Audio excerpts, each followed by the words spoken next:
Hi, it's Matt Forrest S and Wine once again, deep inside my pillow fort here, uh, and I'm bringing you another edition of Wit and Wordplay, a series of videos I've created to help parents and teachers and educators, as well as kids, find the joy in writing and reading poetry with some little tips and some expanded definitions of certain terms and just ways to kind of look at reading and writing poetry to help you understand it better. And one thing I'm really excited about today is we're going to do something a little different.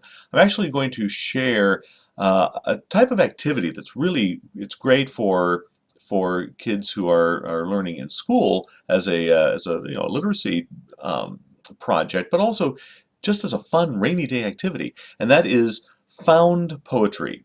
And there's all kinds of types of found poetry. Basically, found poetry is any kind of poetry, wait for it, that you find.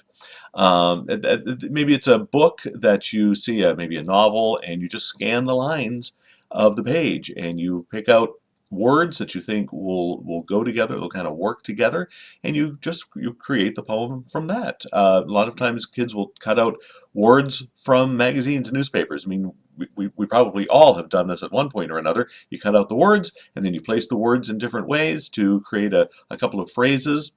Kind of like a ransom note, only only without the malice behind it. So that's found poetry. So I'm going to share something called spine poetry. Oh, and my chiropractor loves that name. Seriously, she loves the name spine poetry, although it has nothing to do with your back. It's we're talking about book spines, and you just find books with titles that you think will go together. And it doesn't have to be long and involved. I mean, you could be 3, 4, 5, maybe 6 books, or even less. And you just find these titles that kind of work together, and you create a phrase. It might be funny, it might be kind of thoughtful. And so I've got a few I'm going to share. So this one right here, we're going to start off with, there's a cow in the road, deadly animals, wild in the streets. Choose your path. So you see where I'm going with this? All right, let's see the next one.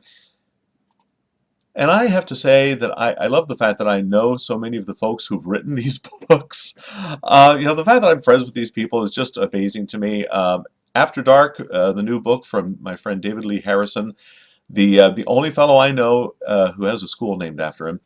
Read, Read, Read by my friend Amy Ludwig Vanderwater, and Before Morning by the wonderful Joyce Sidman, and also illustrated by my fellow New Hampshireite Beth Croms, who does some amazing work. So here we go. After Dark, Read, Read, Read, Before Morning.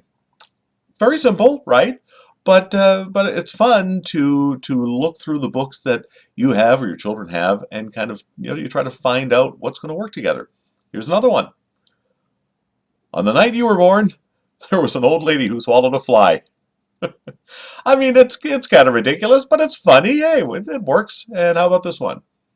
What do you say when a monkey acts this way? Say zoop.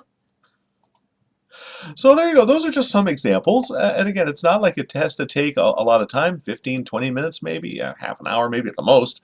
But it's just a fun little rainy day activity that gets kids thinking about how to put words together and phrases together, and a good idea for literacy. Literacy education, and kids don't even realize it's education.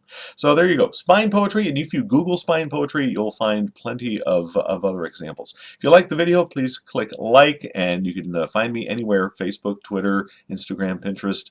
I've got some more YouTube videos here, of course, as well. And of course, the old website, mattforrest.com. I will see you later. Thanks for watching.